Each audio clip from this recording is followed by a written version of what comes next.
আসসালামু আলাইকুম রহমতুল্লাহ বরকাত। বিসমিল্লাহ রহমান রহিম।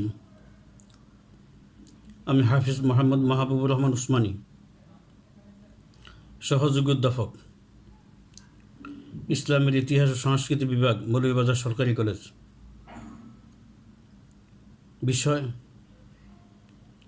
ইসলামের ইতিহাস, প্রথম পত্র, মানবিক একাদশ, ডিগ্রি পাস, প্রথম বর্ষ ও অনার্স প্রথম বর্ষের ছাত্রছাত্রীদের জন্য প্রযোজ্য। আজকের বিষয় হচ্ছে মুতার যুদ্ধ ও শিক্ষা। বিসমিল্লাহির রহমানির রহিম।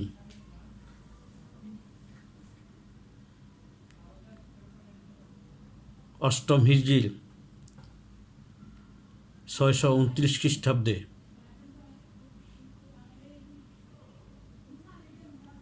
জর্ডানের পূর্বাঞ্চল সিরিয়া সংলগ্ন বলাকার মুতা নামক স্থানে মুসলমান ও খ্রিস্টানদের মধ্যে যে যুদ্ধ সংঘটিত হয়, ইসলামের ইতিহাসে ইহাকে মুতার যুদ্ধ বলা হয়।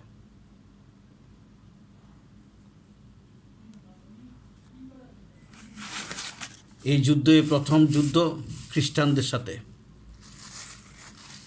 এর আগে খ্রিস্টানদের সাথে আর কোনো যুদ্ধ হয় নাই। যতগুলো যুদ্ধ হয়েছে অধিকাংশ যুদ্ধই মক্কার পৌত্তলিক কুরাইশদের সাথে, আর একটি যুদ্ধ শুধুমাত্র খাইবারের যুদ্ধ, যাহা ইহুদিদের সাথে হয়েছে। কিন্তু খ্রিস্টানদের সাথে কোনো যুদ্ধ এ পর্যন্ত হয়নি। মুতার যুদ্ধই প্রথম যুদ্ধ, যে যুদ্ধ রোমান সম্রাটদের সাথে হয়েছে, রোমান শক্তির সাথে হয়েছে। মুসলমানদের সৈন্য সংখ্যা ছিল 3000, আর রোমানদের সৈন্য সংখ্যা ছিল 2 লক্ষাধিক। এই মুসলিম সৈন্যরা 2 লক্ষ খ্রিস্টান যোদ্ধাদের সাথে যুদ্ধ করে প্রথমে তারা কিছুটা বিপর্যস্ত হয়, মুসিবতের মধ্যে পড়ে যায়। কিন্তু পরবর্তীতে তারা 2 লক্ষ খ্রিস্টানদেরকে পরাজিত করে বিজয় বেশে মদিনায় আসে। এই যুদ্ধের কারণে পরবর্তী খ্রিস্টান শক্তি দুর্বল হয়ে যায় এবং মুসলমানদের সাথে আর কোনো যুদ্ধে মোকাবেলা করার জন্য তারা সাহস পায়নি। এটাকে কেন্দ্র করে পরবর্তীতে হযরত আবু বকর আবু বকরের সময় রোমানদের সাথে যুদ্ধ শুরু, আর আবু বকরের সময় সিরিয়া, জর্ডান, মিশর সহ রোমান সাম্রাজ্যের বিরাট অংশ মুসলমানদের শাসনাধীনে চলে আসে। এখন আসো আমরা এই মুতার যুদ্ধের কারণ উল্লেখ করি। মুতার যুদ্ধের একটি অন্যতম কারণ, সেই কারণটা হচ্ছে মহানবী সাল্লাল্লাহু আলাইহি সাল্লাম কর্তৃক পত্রবাহক দূতের হত্যার প্রতিশোধ। হুদায়বিয়া সন্ধির পরে হযরত মুহাম্মদ সাল্লাল্লাহু আলাইহি সাল্লাম বিভিন্ন জায়গা, বিভিন্ন দেশে ইসলামের দাওয়াত দিচ্ছিলেন। মিশরে দিয়েছেন, রোমান সম্রাটের কাছে দিয়েছেন, পারস্য সম্রাটের কাছে দিয়েছেন, ইয়েমেন, বিভিন্ন জায়গায় ইসলামের দাওয়াত তিনি পৌঁছাচ্ছিলেন। তারই অংশ হিসাবে সিরিয়ার বসরা নামক বসরার গভর্নরের কাছে হযরত মহানবী সাল্লাল্লাহু আলাইহি সাল্লাম হারিস নামক একজন সাহাবীকে পত্র নিয়ে পাঠান, ইসলামের দাওয়াত নিয়ে পাঠান। হযরত হারিস মহানবীর চিঠি নিয়ে মুতা নামক স্থানে আসলে এখানে রোমান সম্রাটের নিয়োগৃত এক সর্দার সোরাবিল মহানবীর দূতকে আটক করে এবং অত্যন্ত নৃশংসভাবে হত্যা করে। এই হত্যার প্রতিশোধ নেওয়ার জন্য এবং খ্রিস্টানদের মধ্যে আতঙ্ক সৃষ্টির জন্য মহানবী সাল্লাল্লাহু আলাইহি সাল্লাম ৮ম হিজরিতে ৬২৯ খ্রিস্টাব্দের সেপ্টেম্বর মাসে ৩,০০০-এর একটি বাহিনী পাঠান। এই যুদ্ধে মহানবী সাল্লাল্লাহু আলাইহি সাল্লাম অংশগ্রহণ করেননি, যুদ্ধ পাঠিয়েছেন। এবং এই যুদ্ধে ৩ জন সেনাপতি পরপর তিনি ঘোষণা করেন। আমরা যুদ্ধের বর্ণনা করছি। মহানবী সাল্লাল্লাহু আলাইহি সাল্লাম ৩ জন সেনাপতি, কোনো যুদ্ধে সেনাপতি থাকে একজন, কিন্তু মহানবী সাল্লাল্লাহু আলাইহি সাল্লাম ৩ জন নাম ঘোষণা করছেন পরপর। এর অর্থ বুঝাই গেল যে ৩ জন সেনাপতি আর ফিরে আসবেন না। এবং এটাও বলেছেন ৩ জনের পরে তারা নিজেরা নিজেদের সেনাপতি নিয়োগ করবে। এতে বোঝা গেল ৩ জনই শহীদ হয়ে যাবেন। কিন্তু রাসূলের কথা মান্য করে প্রথম সেনাপতি হযরত যায়েদ ইবনে হারিসা তিনি রেডি হলেন। দ্বিতীয় সেনাপতি হচ্ছেন হযরত জাফর ইবনে আবি তালিব, তিনিও রেডি হলেন যুদ্ধের জন্য।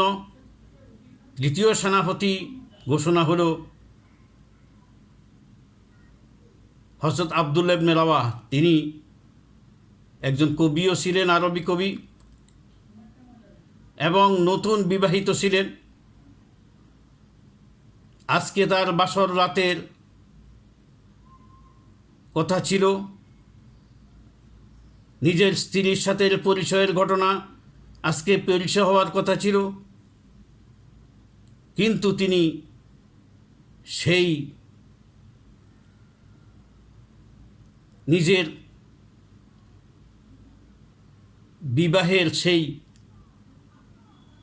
নিজের অত্যন্ত সেই কাঙ্ক্ষিত রাত্রকে ত্যাগ করে আল্লাহর দ্বীনের জন্য তিনি রওনা হয়ে যান। এটাও তিনি স্যাক্রিফাইস করেন, কোরবানি করেন। তার স্ত্রী তাকে এসে ধরলো যে আপনার সাথে কথা আছে, তিনি তোমার সাথে কথা নাই। বলে আপনার চেহারা একটু দেখে নি, আপনাকে একটু দেখেই না, চিনে নি। বলে চেনারও প্রয়োজন নাই, কারণ তোমার দিকে যদি আমি তাকাই, কাল তোমার ভালোবাসার কারণে আমি হয়তো যুদ্ধে আমি নাও যেতে পারি, সুতরাং তোমাকে দেখারও আমার এখন আর কোনো সেই আশা নাই। কিন্তু স্ত্রী জোর করে বলল, আমি আপনাকে দেখি এই জন্য যে হাসরের ময়দানে যেন আমি আপনাকে বেছে নিতে পারি, চিনে নিতে পারি, যার কারণে আপনাকে দেখতে চাই। দেখা হইল, তিনি স্ত্রী দোয়া করলে হে আল্লাহ তাকে বিজয় বেশে ফিরে নিয়ে আসেন। হযরত আব্দুল্লাহ ইবনে রাওয়া তরবারির পিছন দিকে একটু মৃদু আঘাত দিয়ে বলে, রাসূল পাঠাইলো আমার শহীদের জন্য, আর তুমি দোয়া করো আমি ফিরে আসার জন্য, আমি তো জান্নাতের দিকে রওনা হচ্ছি। এই বলে তিনি জিহাদের জন্য রওনা হয়ে গেলেন। প্রথম সেনাপতি যায়েদ ইবনে হারিসা রাসূলের বাসায় বাড়িতে ছিল, রাসূলকে বাবা ডাকছিল। তিনি আসলে দাস ছিলেন, রাসূল তারা আজাদ করে দিলেন, কিন্তু তারপরেও তার এত মর্যাদা, ইসলামে তার সেনাপতির দায়িত্ব দেওয়া হয়েছে। আমরা আরও উল্লেখ করি যে সাহাবায়ে কেরামের এত মর্যাদা, 60 জন সাহাবী, কিন্তু তাদের কারো নাম বাই নেম কোরআনে মেনশন নাই, উল্লেখ নাই, কিন্তু এই সাইয়েদের নাম পবিত্র কোরআনে উল্লেখ আছে। দ্বিতীয় সেনাপতি যিনি জাফর ইবনে আবি তালেব, তিনি হলো রাসূলের চাচা আবু তালেবের ছেলে জাফর। জাফর আবিসিনিয়া থেকে হিজরত করে, প্রথম আবিসিনিয়া গেল, ওরা আবিসিনিয়া থেকে হিজরত করে আবার মদিনায় আসছে। তিনি অত্যন্ত খুশি হলেন। জাফর, আবদুল্লাহ ইবনে রাওয়া, 3 জন সেনাপতি পরপর হবে। 3000 বাহিনী ফাটাই দিলেন মোতা নামক স্থানে। সেখান যায় দেখে যে মোতা নামক স্থানে রোমান সম্রাট এবং সোহরাবিল 1 লক্ষ বাহিনী নিয়ে অপেক্ষা করছে। আশেপাশের গোত্র থেকে আরও 1 লক্ষ, প্রায় 2 লক্ষ, এবং কোন কোনো বন্যায় 3 লক্ষ তারা মোতায়েন করছে। এটা দেখে মুসলমানের প্রথমে একটু তারা ঘাবড়িয়ে যান, কিন্তু আবদুল্লাহ ইবনে রাওয়া যেহেতু তিনি আরবি কবি ছিলেন, তিনি একটি জান্নাতের জন্য একটি বক্তব্য দেন যে আমরা শাহাদাত বরণ করতে আসছি, আমরা পিছপা হব না। এতে করে মুসলমানরা উৎসাহিত হয়, যুদ্ধ শুরু হয়ে যায়।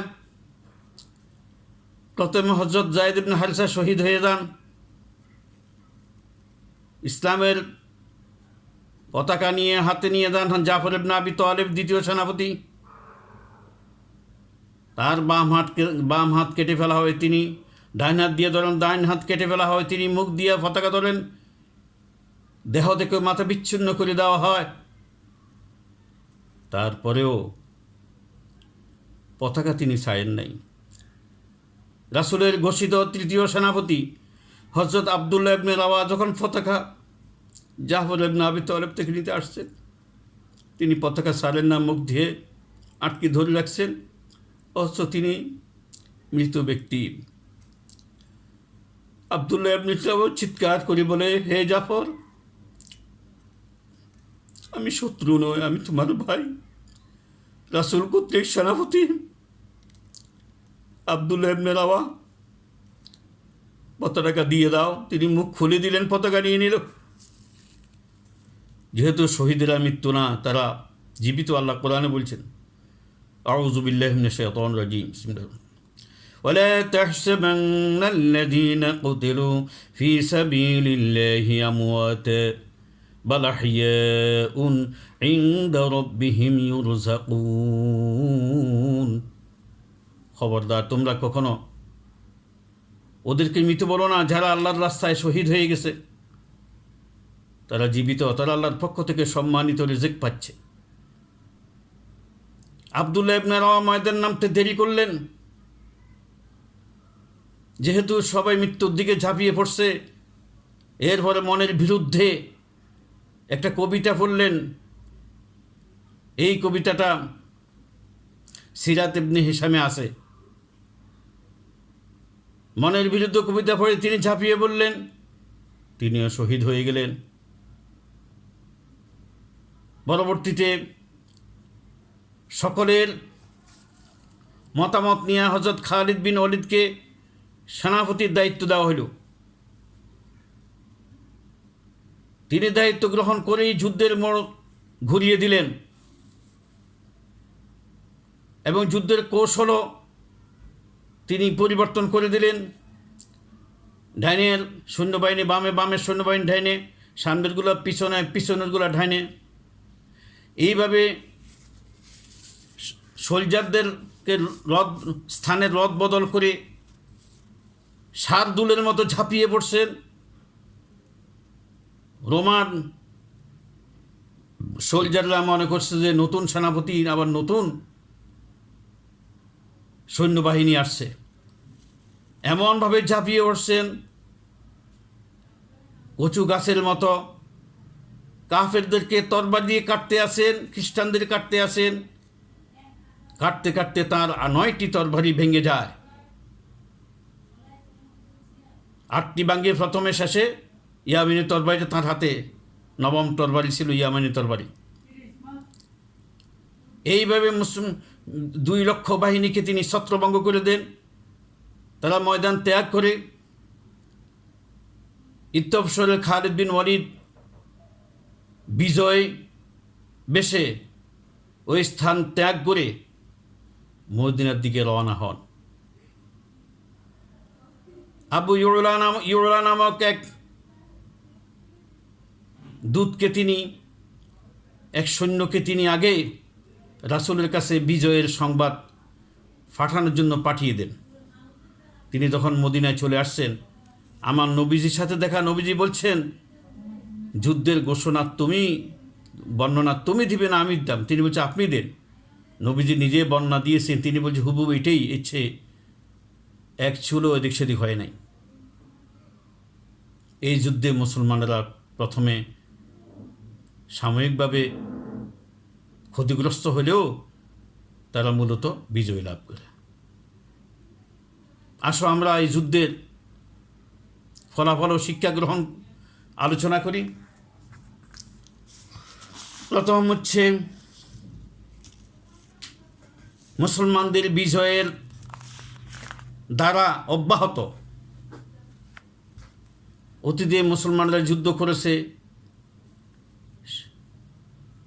সেই যুদ্ধের বিজয়ের যে ধারা, এই ধারা এই যুদ্ধ অব্যাহত ছিল। আর এত বেশি বাহিনীর সাথে 1:81, 81 জনের সাথে একজনে যুদ্ধ করছে। এত বেশি সৈন্যের সাথে এত কম সংখ্যের যুদ্ধ, মুসলমানরা বিজয় লাভ করা এটা চারটিখানি ব্যাপার ছিল না। সেখানে মহানবী সাল্লাল্লাহু আলাইহি সাল্লামও ছিলেন না, কিন্তু মহানবী সাল্লাল্লাহু আলাইহি সাল্লামের দোয়া ছিল, অন্তর ছিল, আল্লাহর সাহায্য ছিল। মুসলমানরা ইমানের সাহায্যে, ইমানের বলে তারা, আল্লাহর সাহায্যে তারা বিজয় লাভ করে। এই বিজয়ের ধারায় মুসলমানরা তাবুক, ওসামা কর্তৃক অভিযান এবং আবু বকরের সময় সিরিয়া অভিযান এবং হযরত ওমরের সময় সিরিয়া, জর্ডান, মিশর সহ খ্রিস্টান রোমানদের বহু এলাকা মুসলমানরা জয় করে নেয় এবং এই মুতার যুদ্ধেই তাদেরকে রোমান সাম্রাজ্য বিজয়ের উৎসাহ দেওয়া হয়। এই বিজয়ে তারা উৎসাহিত হয়। 2 নম্বর হচ্ছে খ্রিস্টান শক্তির পতন। যেখানে 2 লক্ষ বাহিনী 3000 বাহিনীর সাথে যুদ্ধে টিকে উঠতে পারে নাই, সেখানে এর পরবর্তীতে 9ম হিজরিতে মক্কা বিজয়ের পরে মহানবী সাল্লাল্লাহু আলাইহি সাল্লাম যখন খবর পেলেন এই রোমান সম্রাট আবার মদিনা আক্রমণ করার জন্য পায়ে তারা চালাচ্ছে, মহানবী সাল্লাল্লাহু আলাইহি সাল্লাম 30,000 বাহিনী নিয়ে এই যুদ্ধে সকলের অংশগ্রহণ করা ছিল ফরজ। যারা অংশগ্রহণ করেনি তাদেরকে মুনাফিক ডিক্লেয়ার দেওয়া হয়েছে এবং তারা অমুসলমানদের সাথে জাহান্নামে যাবে। 3 জন সাহাবী যুদ্ধে যাইতে দেরি করছে, এর ফলে তারা যুদ্ধে অংশগ্রহণ করে নাই এই বলে যে মুসলমানদের পাবে না, কিন্তু অন্তরে তাদের মুনাফিকি ছিল না। তার ফলেও 3 জনকে শাস্তি দেওয়া হয়েছে। 50 দিন পর্যন্ত কেউ কথা বলে নাই, 51 দিনে আল্লাহ তাআলা তাদের তওবা কবুল করছেন। তাহলে এই যুদ্ধে ফরজ ছিল। 30,000 বাহিনী এই যুদ্ধে রওনা দিয়েছে। রোমান সাম্রাজ্যের মোকাবিলা করার আগে তারা লক্ষ লক্ষ বাহিনী মুসলমানদের এই অভিযান দেখে তারা ময়দান ত্যাগ করছে। এই কথা বলি যে যেখানে আমরা 2 লক্ষ বাহিনী 3000-এর সাথে পারি না, এখন সারা মক্কা মদিনা সব চলে আসছে, আমরা পারবো না। পরবর্তীতে হযরত ওসামা রাসূলের ইন্তেকালের আগেই ওসামার জন্য যে সিরিয়া যে অভিযান পাঠিয়েছেন সেখানে ওসামা বিজয় লাভ করছে। এরপর ওমরের সমত পুরা সাম্রাজ্য মুসলমান অধীন চলে আসে। তো বোঝা গেল তাদের শক্তি এই যুদ্ধের কারণে খর্ব হয়ে যায়। 3 নাম্বার হচ্ছে পরকালের মর্যাদা নিশ্চিত। এই যে 3 জন সেনাপতি শহীদ হয়ে যায়, মোট মুসলমানরা শাহাদাত বরণ করছে 12 জন। এদের মর্যাদা কি হবে, এদের সম্মান কি হবে, ইতিপূর্বে রাসূল সেটা ঘোষণা করেছেন। রাসূল যুদ্ধের বর্ণনা দিচ্ছেন, যখন যুদ্ধ হচ্ছে এখানে মুতা নামক স্থানে, তিনি বলছেন যায়েদ শহীদ হয়ে গেল, জাফর শহীদ হয়ে গেল, জাফরের 2টা বাহু কেটে ফেলে দেওয়া হলো, তাকে এখন জিব্রাইল মিকাইল নিয়ে গেল জান্নাতে, তাদের সাথে তাকে 2টা ডানা দেওয়া হয়েছে। এই ডানা নিয়ে আসে জান্নাতের দিকে রওনা হয়েছে এবং জান্নাতে গিয়ে সে উঠতেছে। এই জন্য তাকে বলা হয় তাইয়ার, পাখির মতো তিনি উঠতেছেন। আবার তাকে বলা হয় সাহেবুল জানাহাইন, অর্থাৎ 2 ডানার অধিকারী। হযরত জাফর ইবনে আবি তালেবের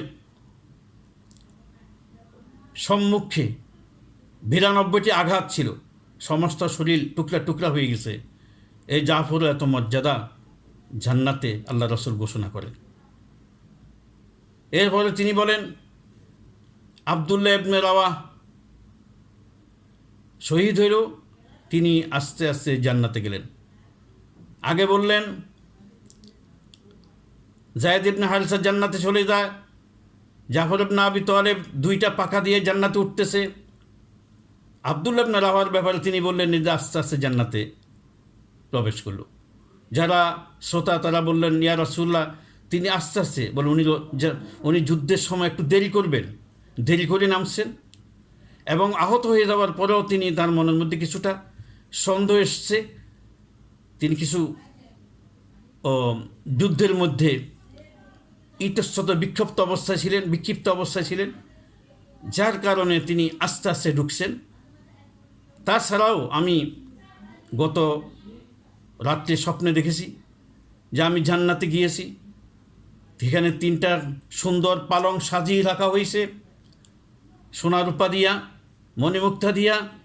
এত সুন্দর খাট, স্বর্ণের খাট আমি কখনো কল্পনা করতে পারিনি, জীবন তো দেখিনি এত সুন্দর খাট। ফেরেশতারা বলল ইয়া রাসূল, এটা হলো আপনার 3 জন সেনাপতি যারা যুদ্ধে যাবে তাদের জন্য। একটা খাটিয়ে একটু বাঁকা দেখলাম, এবারে একটা খাটের সামান্য একটু খুঁত আছে বোঝা যাচ্ছে, বলে এটা হলো আব্দুল্লাহ ইবনে রাওয়াহর খাট। যেহেতু তিনি যুদ্ধের নামতে একটু ইতস্তত করছেন, দেরি করার কারণে তার পজিশন একটু বাঁকা হয়ে গেছে। সুবহানাল্লাহ। তাহলে এই অবস্থা যদি এই 3 জন সেনাপতি হয়, 3 জন সেনাপতির এই মর্যাদা হয়, তাহলে এই যুদ্ধে তাদের মর্যাদা পজিশন বর্ণনা করার কারণে সাহাবায়ে কেরাম পরবর্তী যুদ্ধের জন্য সর্বদা আগ্রহী থাকতেন এবং শাহাদাতের মৃত্যু তারা কামনা করতেন। এখানে একটি উল্লেখ্য যে একটি শিক্ষা আমরা উল্লেখ করতে চাই যে মুসলমানদের জেহাদ ফরজ ছিল। জেহাদি মনোভাব নিয়ে মুসলমানরা সারা বিশ্ব জয় করছে, কিন্তু দুঃখজনকভাবে আজকে মুসলমানদের শত্রু দ্বারা জেহাদ শব্দটাকে একটা প্রশ্নের সম্মুখীন করা হয়েছে। জঙ্গিবাদ সৃষ্টি করে তথাকথিত জঙ্গিবাদের মাধ্যমে হরিওয়ার পবিত্র জেহাদ সম্পর্কে একটা ভুল ধারণা মানুষের মধ্যে দিয়ে মুসলমানদেরকে দুর্বল করার একটা ষড়যন্ত্র করছে। কারণ মুসলমান যতদিন জেহাদি ছিল ততদিন তাদেরকে সবাই ভয় করছে, বিশ্ব বিজয়ে তারা ছিল অগ্রবর্তী। জেহাদ পরিহার করার কারণে এখন তারা গোলামের জিঞ্জিরে আবদ্ধ। যেহেতু যে জাতির বিপ্লব নাই, সংগ্রাম নাই, মুভমেন্ট নাই, তারে মারুক কাটুক, তাকে যাই কিছু করুক, তার নোয়া ছোঁয়া নাই, তাহলে তো এই দুর্বল জাতিকে গোলাম ছাড়া কিছুই শত্রুরা ভাবতেছে না। ওই জেহাদির স্পৃহাটা নষ্ট হয়ে গেছে। অথচ আল্লাহ রাসূল বলছেন, মাম্মা তাওলাম ইয়াকজু আলাম ইউহাদ্দিস বিহি নাফসু মা তারা শোবাত মিনান নিফাক। যে মুসলমান যুদ্ধ করে নাই, যুদ্ধের চিন্তাও করে নাই, এটা মুনাফিক অবস্থায় মারা গেল। সুতরাং জেহাদের এই মনোভাব না থাকার কারণে আবদুল্লাহ ইবনে উবাই রাসূলের সঙ্গ থেকে 300 বাহিনী নিয়ে যখন উহুদ যুদ্ধ থেকে তিনি কেটে পড়ছেন এবং রাসূলের সাথে জেহাদে অংশগ্রহণ না করার কারণে রাসূল জানাজা পড়ার পরও আল্লাহ রাব্বুল তাকে কাফের ডিক্লেয়ার করছেন, যেহেতু রাসূলের সাথে জেহাদে তিনি অংশগ্রহণ করেন নাই। সুতরাং এই জেহাদি মনোভাব নিয়ে মুসলমানরা এগিয়ে গিয়েছিল। আর আজকে মুসলমানরা জেহাদ ছেড়ে দিয়ে জাহান্নামের দিকে এগিয়ে যাচ্ছে এবং কাফের শত্রুদের মার খাচ্ছে। আর তারা সবচেয়ে পৃথিবীতে নিষ্পেষিত নির্যাত জাতি হিসাবে, অবহেলিত জাতি হিসাবে তারা আজকে চিহ্নিত হয়েছে, যেহেতু তারা জেহাদ ত্যাগ করেছে। 4 নম্বর, হযরত মুহাম্মদ সাল্লাল্লাহু আলাইহি সাল্লামের মুজিজা প্রকাশ। এই যুদ্ধে রাসূল এখান থেকেই, টেলিভিশন ছিল না, কিছু ছিল না, কিন্তু রাসূলকে এখানে যুদ্ধের মাঠ দেখানো হয়েছে। এখানে মদিনায় বসে বসে তিনি যুদ্ধের বর্ণনা দিয়েছেন। 5 নম্বর, এই যুদ্ধের যে সেনাপতি খালিদ বিন সাইফুল্লাহ, তাকে সাইফুল্লাহ উপাধি দেওয়া হয়েছে এবং তিনি রাসূলের জীবদ্দশায় পর্যন্ত সেনাপতি এবং হযরত আবু বকরের সময়কালও তিনি সেনাপতি ছিলেন। হযরত ওমর রাদিয়াল্লাহু তাআলা আনহু এসে তাকে সেনাপতি থেকে অব্যাহতি দান করেন। অব্যাহতি দান করলেও তার সে কৃতিত্ব, বীরত্ব তিনি আমরণ চালিয়ে রাখছেন এবং তিনি আল্লাহর জন্য, আল্লাহর তরবারি, উপাধি সাইফুল্লাহ মানে আল্লাহর তরবারি, আল্লাহর তরবারি, আল্লাহর জন্য তিনি যুদ্ধ করে গেছে। আসো, আল্লাহ রাব্বুল আলামিন আমাদেরকে মুতা নামক যুদ্ধের মাধ্যমে আমরা এই শিক্ষা গ্রহণ করলাম যে আল্লাহর পথে থাকলে আল্লাহ আমাদেরকে বিজয় দিবেন, সাহায্য করবেন। সবাইকে ধন্যবাদ। আসসালামু আলাইকুম রহমতুল্লাহি ওয়া বারাকাতুহু।